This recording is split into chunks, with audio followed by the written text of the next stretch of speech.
박수로 화답을 해드려야 됩니다. 더욱더 크게 박수 한번 다시 한번 쳐주시죠.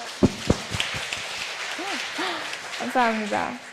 이제 사랑하는 목사님 나오셔서 은혜의 말씀 전하실 때 더욱더 큰 은혜의 시간 되시기 바랍니다. 아멘.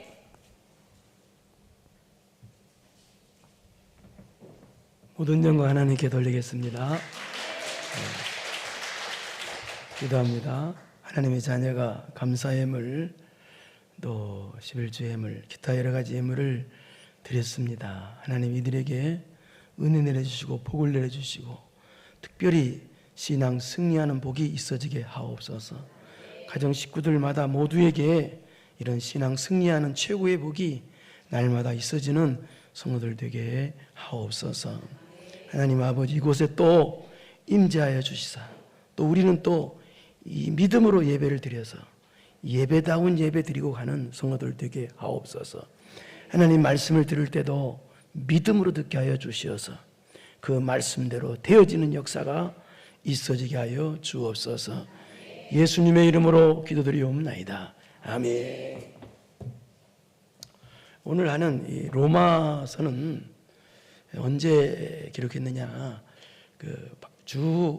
바울 사도가 3차 전도여행 끝날 즈음에 그때가 주 57년경에 고린도 지역에서 약 3개월 동안 머무는 그때에 기록했다고 보고 있습니다. 그래서 이 고린도 지역에 이 겐그리아 교회의 베베라는 여자 집사님에게 이 로마서라는 편지를 대신 주어서 로마 교회에 전달하도록 한 것이 이 로마서입니다. 그런데 이 바울 사도가 로마 교회는 가보지도 않았거든요. 그리고 그렇다면 어떻게 로마 교회를 알고 또 언제 기록했느냐? 기록한 거 아니고 언제 세워졌느냐? 로마 교회가 그것은 바울 사도가 이 아시아에서 또 마게도냐, 헬라 등 지역에서 이 복음을 전할 때 그때 이제 사람들이 바울 사도를 통해서 예수님 만나고 은혜를 받은 사람들이 로마에 가서 정착하며 살게 되면서 그때 복음을 전해서 로마 교회가 생겨졌다, 세워졌다 그렇게 보고 있습니다. 또 한 가지는 이 오순절 성령 충만 사건이 있죠. 사도행전 2장에 그때 로마에 살고 있는 사람들이 와가지고 예루살렘에 와가지고 은혜를 받아서 가서 로마에 가서 복음을 전해서 세워졌다. 이렇게 보면 두 가지 설이 있는데 그런데 그러면 두 번째는 바울과 로마 교회가 서로 모르는 관계가 되기 때문에 문제가 있는 거예요. 그래서 그건 아니고요. 바울을 통해서 예수님 만난 사람들이 그래서 바울을 잘 아는 사람들이 로마에 가서 정착하게 되면서 로마 교회가 세워졌다. 그렇게 보고 있습니다. 그래서 이 바울 사도가 로마 교회 성도들을 막 보고 싶었던 거예요. 모르는 사람이면 보고 싶은 것이 없죠. 그래서 로마 교회 성도들을 보고 싶었는데 그런데 그 당시는 교통편도 아니고 갈 수도 없고 그래서 그렇다면 보고 싶고 가고 싶은데 그럼 편지로라도 먼저 로마 교회 보내고 싶다. 그래서 쓴 것이 로마서예요. 그래서 편지로라도 먼저 로마 교회 성도들에게 보내야 되겠다 싶어서 보는 것이 이 로마서인데요. 그 핵심적인 내용은 그럼 뭐냐? 로마서 핵심적인 내용은 마태복음, 마가복음, 누가복음, 요한복음 이 사복음서는 예수님의 행적과 예수님이 하신 말씀을 기록한 거거든요. 근데 로마서도 마찬가지예요. 로마서는 그런데 예수님에 대해서 로마서 기록했지만 그런데 로마서는요. 예수님께서 십자가 지신 의미 왜 예수님께서 십자가의 희생을 지셨는가 그 의미를 가르쳐 준 것이 이 로마서입니다. 그래서 이 기독교 교리에서 가장 조직적으로 기독교 교리를 바르게 설명한 것이 잘 설명한 것이 이 로마서입니다. 그리고 또 이 로마서는 그렇게 예수님 믿고 구원받은 사람, 예수님 믿음으로 의롭다함을 받은 사람들은 반드시 구원받은 성도답게 삶을 살아야 된다 라는 걸 강권적으로 권고하는 내용이 또 로마서입니다. 그래서 로마서는 크게 두 부분으로 나눌 수가 있는데요. 1장부터 11장까지는 교리적 부분으로 우리가 어떻게 어렵다함 받는가, 어떻게 구원을 받는가라는 내용이고요. 12장부터 16장까지는 실천적 부분으로, 그럼 우리가 믿음으로 어렵다함 받고 믿음으로 구원받은 사람들은 어떤 삶을 살아야 되는가, 이런 것을 가르쳐준 내용입니다. 오늘은 이제 15장이니까 실천적 부분에 해당이겠죠. 그래서 예수님 믿고 구원받은 사람, 예수님 믿고 어렵다함 받은 사람은 그러면 어떤 삶을 살아야 되는가? 그것은 바로 오늘 본문은 바로 그리스도를 본받는 삶을 살아야 된다라는 내용입니다. 그리스도를 본받는 삶, 그리스도 예수를 본받는 삶을 꼭 살아야 된다. 5절을 한번 보겠습니다. 5절, 오늘 본문 5절 시작.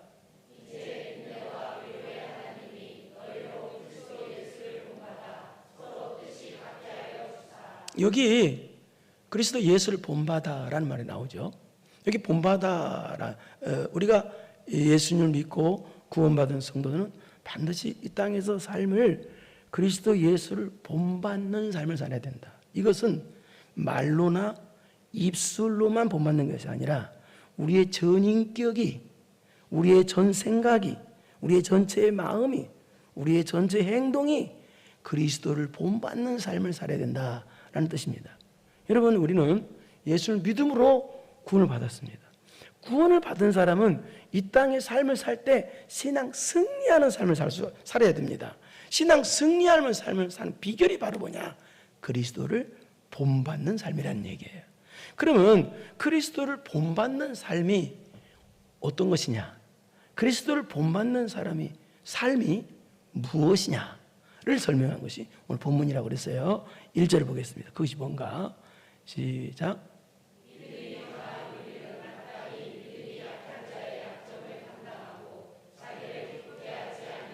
그리스도를 본받는 삶을 살아야 승리하는 삶을 살 수 있는데, 그리스도를 본받는 삶이라는 건 첫째 뭐냐면 남을 위해 사는 삶. 해봅시다. 시작. 다른 사람을 위해서 사는 삶, 그것이 바로 그리스도를 본받는 삶이라는 거예요. 여기 보니까 믿음이 강한 우리는 이라고 나왔습니다. 여기 믿음이 강한 우리는 이라는 말은 말 그대로 육체적으로 강한 걸 뜻한 것이 아니라 우리의 신앙이, 우리 영적인 부분이 강해져야 된다는 뜻이에요. 그러니까 이런 사람들은 우리가 이 땅에 살면서 여러 가지 문제가 닥쳤을 때 믿음으로 신앙 승리하는 사람이죠. 그러니까 좌로나 우로나 치우치지 아니하고 오직 예수님만 바라보고 신앙 승리하는 사람을 믿음이 강한 자라고 하죠. 그리고 여기 믿음이 강한 자라는 뜻은 또 무슨 뜻이냐? 예수님을 먼저 믿은 자라는 뜻이에요. 또 이 말은 또 무슨 뜻이냐? 예수님을 먼저 믿은 자, 예수님을 남보다 오래 믿은 자는 반드시 내 믿음이 강해져야 된다는 뜻이에요. 믿음이 강해져야 된다라는 뜻입니다. 믿음이 약해지면 안 되죠. 우리 히브리서 5장 13절 14절 보겠습니다. 시작.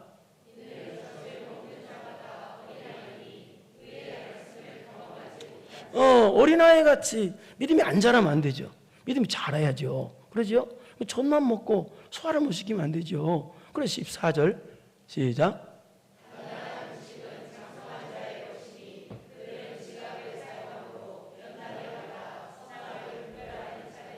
그러니까 믿음이 자라지 않는 성도들은요, 예수님 믿긴 믿는데도 믿음이 안 자라. 그래서 음식을 못 먹는다는, 무슨 얘기요? 소화를 못 시킨다는 거예요. 말씀에. 이게 무슨 얘기야? 믿음이 안 자란 사람들은 무슨 여기서 헌금해라, 예배 목숨 걸고 드려라, 기도해라, 회개하라, 이런 말씀이 소화가 안 된다는 거야. 받아들일 줄 모른다는 거야. 쉽게 말해서 믿음이 약한 사람들은, 자라지 못한 사람 특징은 뭐냐면 육적으로 소원해나는 말씀을 못한다는 거예요.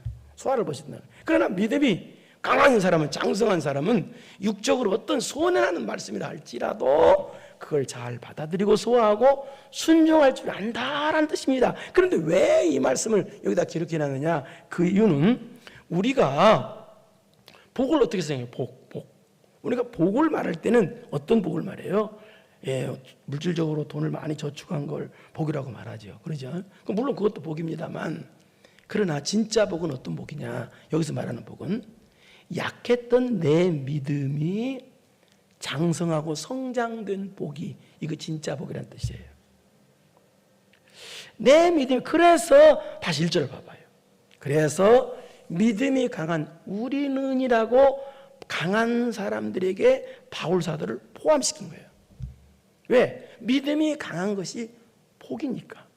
그래서 내 믿음이 강해졌다는 것은 이거 무슨 뜻이냐, 또 예수님의, 하나님의 특별한 사랑과 은혜를 받았기 때문에 믿음이 강해졌다는 뜻이에요. 여러분, 믿음이 강해진 게 복입니다.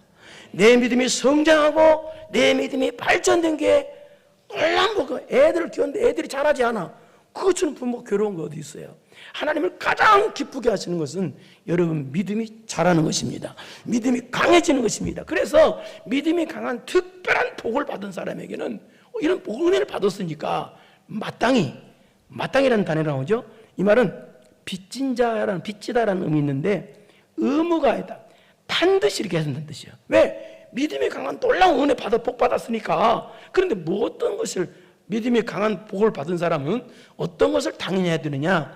믿음이 약한 자의 약점을 담당하는 것을 반드시 해야 된다는 거예요.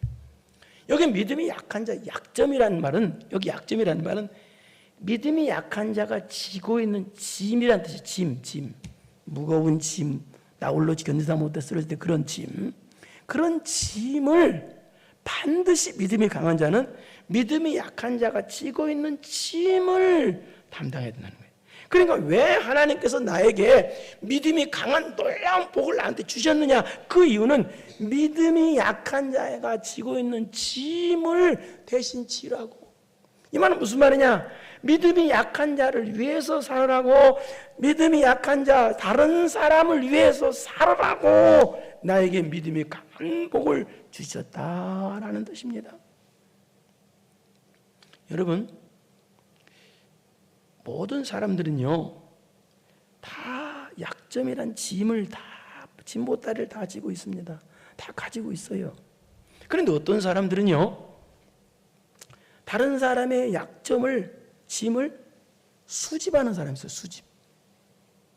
그러니까 다른 사람의 짐을 져줘야 되는데 져주는 게 아니라 모아 뭐 선전도 있잖아요.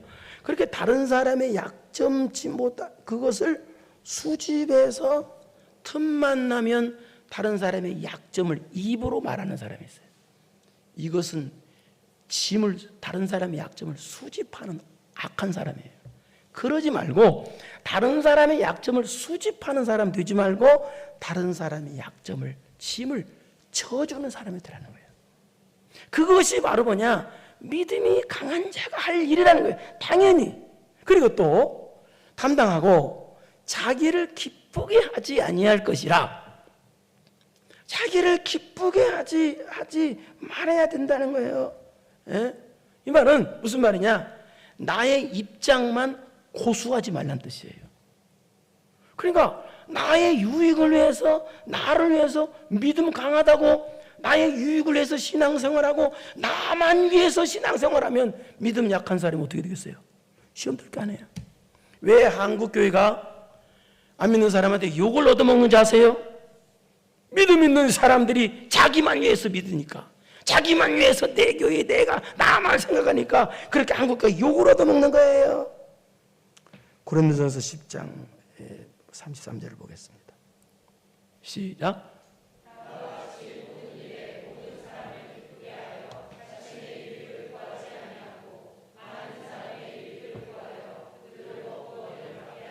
여기 자신의 유익을 구하지 않는다고 되어 있죠. 근데 이걸 누구다?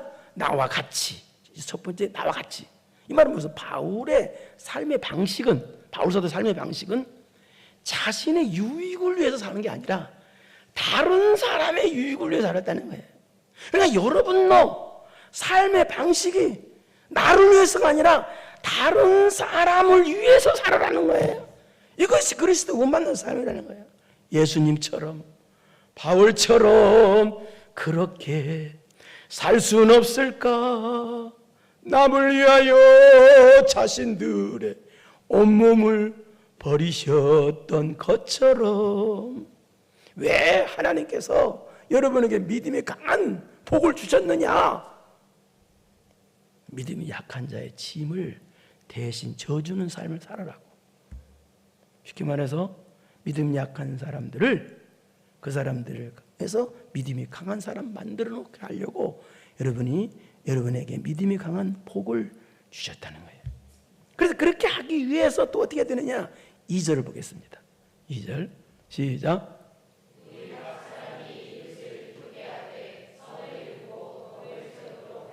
그래서 남을 위해서 살려면 어떻게 되냐? 선을 이루고 덕을 세우기 위해서 이웃을 기쁘게 해야 되는 거예요. 그러니까 사람을 기쁘게 해야 된다는 거예요. 사람을 기쁘게. 예? 사람을 기쁘게. 자, 그러면 성경에는 또 그물만 나왔나? 갈라디아서 1장 10절을 보겠습니다. 거긴 또 뭐라고 나왔는지 시작.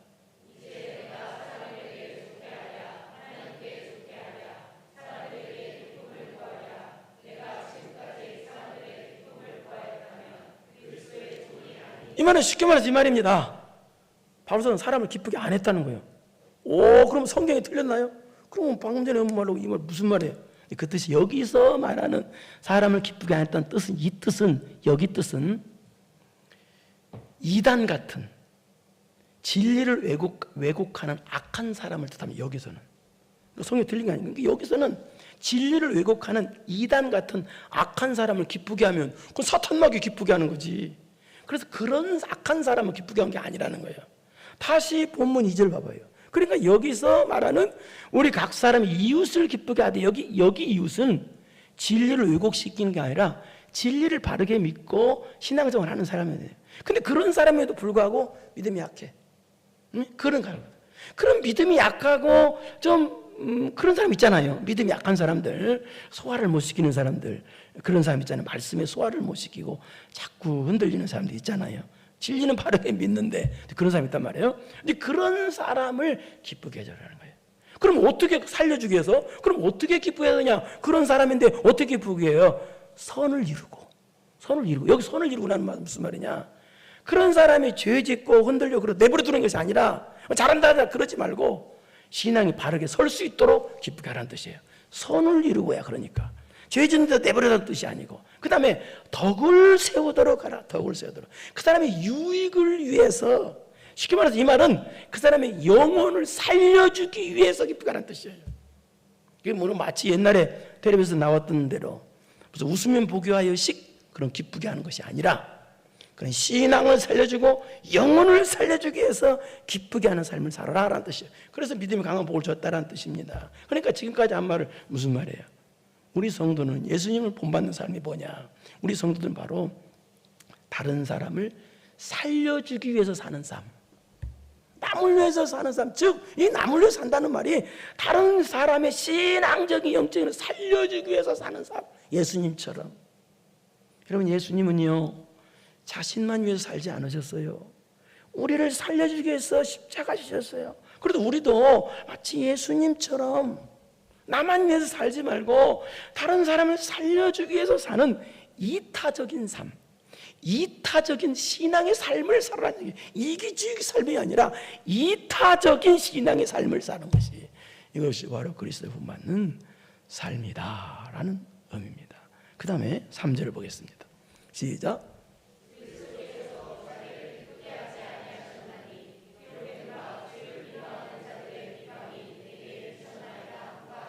그리스도께서도 자기를 기쁘게 하지 아니하셨다. 이 말은 무슨 말이냐? 우리가 나를 기쁘게 하는 삶을 살지 말고 우리가 하나님을 기쁘시게, 이웃을 기쁘게 하는 삶을 살아야 되는 이유를 말하는 거예요. 여기 이유는 뭐냐? 예수님께서는 바로 자기를 기쁘게 아니하셨다. 이 말은 무슨 말이냐? 예수님은 하나님을 기쁘시게 하기 위해서, 특히 여러분을 살려주기 위해서 십자가를 지시는 본을 우리에게 보였다는 뜻이에요. 십자가를 지시는. 그런데 문제는 기록된 바 주를 비방하는 자들의 비방이 내게 미쳤다이다 하는 것 같아요. 또 이게 무슨 말이에요? 이 말은 예수님께서 우리를 살려주기 위해서 십자가 지신 결과, 하나님의 뜻에 순종해서 하나님을 기쁘시게 해드리는 결과가 충격적이게도 비방이 내게 미쳤다. 무슨 얘기예요? 모욕과 비방이었다는 거예요. 그러니까 이 말은 무슨 말이냐? 우리가 그 예수 그리스도 분을 본받는 삶을 살기 위해서 우리가 다른 사람 영혼을 살려주게 산다 그래서 우리에게 칭찬이나 명예가 오는 것이 아니라 오히려 모방과 모욕과 비방이 우리도 올 수 있다, 그런 뜻입니다. 그러니까 우리가 남을 위해 산다고 해서 우리가 갑자기 무슨 떼부자가 되고 그런 게 아니라는 거예요. 왜 그럴까요? 쉽게 설명하겠습니다. 제가 얼마 전에 TV를 보는데 거기에서 아주 유명한 여성분들이 나오는 거예요. 이런 말을 다. 근데 어떤 여성분이 고민을 말하더라고요. 인생이 괴로웠죠. 그런데 그분에서 선생 같은 그 분이 그렇게 말하더라고요. 그 해결의 방법을 가르치는데 뭐라고 말하냐? 야, 너 자신을 위해서 살아. 그것이 인생의 가장 가치 있는 삶이야. 라고 말하더라고요. 그런데 거기 있는 사람들이 그 말 듣고 무슨 마치 명언을 듣는 것처럼 고개를 끄덕끄덕 하더라고요. 근데 그 말을 듣고 기가 막히더라고요. 그걸 보면서. 이게 무슨 말이에요? 여러분, 세상은요, 원수를 살려주기 위해서 살아라, 다른 사람을 살리기 위해서 살아라, 그 말 자체를 몰라요. 오직 자기만 위해 살아요. 자기 잘 되기만 위해 살아요. 그래서 여러분이 복음을 위해서 산다고, 예수님을 위해서 산다고, 교회를 위해서 산다고, 전도를 위해서 산다고, 다른 영혼의 유익을 위해서 산다고, 다른 사람의 신앙의 유익을, 다른 사람의 영혼을 살려주기 위해서 산다고 해서 여러분의 칭찬과 명예가 오는 것이 아니라는 얘기예요. 오히려 비방과 저 사람 바보다 소리 들어요. 바보 소리. 그런다고 그래서 바보네. 왜 이렇게 저렇게 살아? 그렇게 된다고요. 오히려 비방과 모욕만 주는 것이 세상이라는 얘기입니다.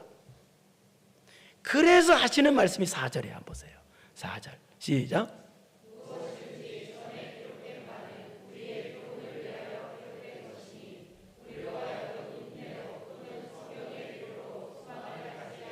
무엇이든 전에 기록된 바는 우리의 교훈, 성경은 우리 교훈을 위해서 기록했다. 그런데 이건 3절을 받는 말인데 기록된 것이니 우리로 하여금 인내로 또는 성경의 위로로 소망을 가지게 하는, 이 말은 무슨 말이냐? 성경에서 위로를 받고 성경에서 소망을 가지고 인내하는 뜻이야. 뭔 얘기요?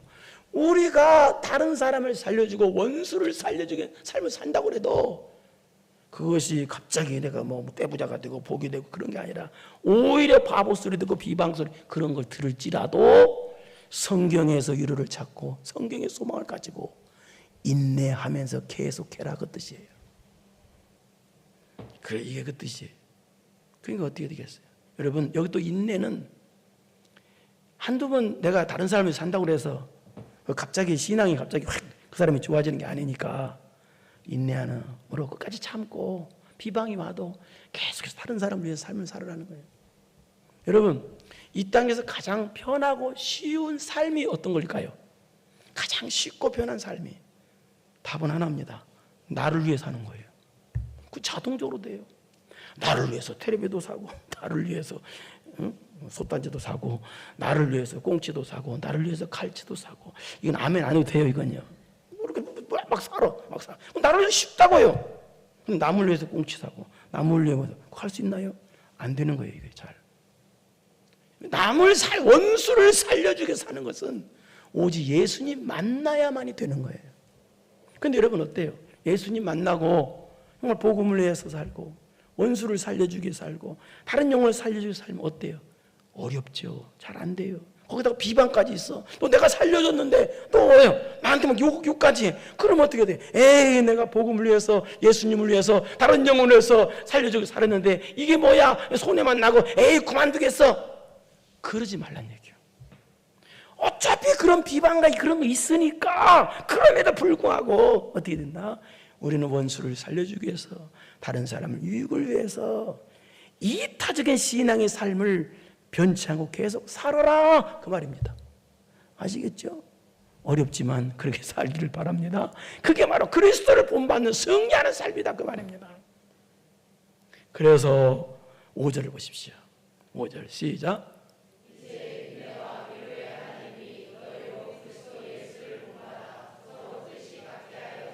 왜 그렇게 인내해야 되냐면 우리 하나님이 인내 하나님이니까. 우리 하나님이 이루의 하나님이니까. 그래서 난 그 하나님을 본받아서 서로 뜻을 갖게 해주사. 예? 여기 하나님 인내라는 말은 우리 같은 죄인이 회개하고 돌아올 때까지 하나님이 길이 참으신다는 뜻이야. 우리도 이런 하나님의 참으심 때문에 우리가 구원받았단 말이에요. 죄 용서받고. 그렇기 때문에 우리가 남을 위해 산다고 해서 다른 사람을 유익을 위해 산다고 해서 영혼을 산다고 해서 그 하루아침에 갑자기 뭐가 되는 게 아니니까 우리도 예수님처럼 하나님처럼 인내하면서 그런 삶을 살아라는 뜻이에요. 그리고 위로 하나님이라는 말은, 하나님의 위로라는 뜻은 무슨 뜻이냐? 이 말은 예수 그리스도를 통해서 우리에게 주신 위로라는 뜻이에요. 그러니까 예수 그리스도를 통해서 우리에게 영원한 십자가로 영원한 위로를 주셨잖아요. 그러니까 우리 하나님의 인내 때문에 우리가 살고 하나님의 위로 때문에 우리가 살았으니까 너희들도 이걸 본받아서 다른 사람의 믿음 약한 사람의 신앙을 살려주기 위해서, 원수 같은 사람도 살려주기 위해서 그리스도를 본받는 삶을 살 때는 어려움이 있다 할지라도 끝까지 인내하면서 그리스도를 본받는 삶을 살아야 된다라는 의미입니다. 그럼 두 번째, 그리스도를 본받는 삶은 뭐냐? 여기 보니까 또 서로 뜻이 같게 하여 주사라고 되어 있죠. 이 말은 그러니까 하나 되어 하나님께 영광 돌리는 삶. 시작. 하나 되어. 여기 서로 뜻이 같이 하주사, 이 말은 바울 사도가 소원을 두고 기도하는 말인데요. 하나님 로마 교회 성도들이 서로 하나가 되어서 하나님께 모든 영광을 돌리게 해주세요. 그렇게 기도해요. 근데 왜 이런 기도했느냐? 이 뜻은 이 당시 로마 교회는요, 유대인들과 이방인들이 섞여 있었어요. 그래서 약간의 분열과 갈등이 있었어요. 그래서 이런 기도를 하는 거예요. 그런데 어떤 것이 하나가 돼야 되는가? 6절을 보겠습니다. 시작.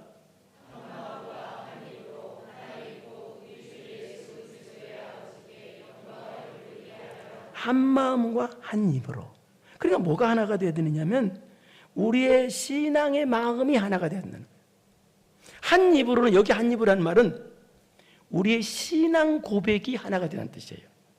그러니까 한 가지 신앙 고백, 우리 사도신경 한 가지 신앙 고백이 없죠. 한 가지 신앙 고백, 신앙의 한 마음으로 한 가지 신앙 고백으로 하나님께 영광을 돌려야 된다는 거예요.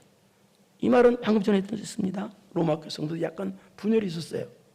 갈등이 있었어요. 근데 그런 사람들이 또 하나님께 영광을 돌려. 그러면 하나님이 기쁘시게 받으시겠냐는 거예요. 그런 영광은 안 받는다는 거예요. 무슨 얘기예요? 그러니까 내 신앙의 마음이 일체가 되고 내 신앙 고백이 일체가 돼서 하나가 되어서 우리의 사랑이 또 그리스도의 사랑이 하나가 되어서 하나님께 영광 돌려야 하나님께서 기쁘시게 받으시지 않겠느냐라는 뜻이에요.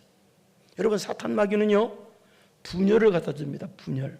그러나 성령의 역사는 하나 되게 하는 역사예요. 그래서 우리들도 이 신학의 하나가 되는 역사에 노력을 많이 해야 돼요. 하나 되기 위해서.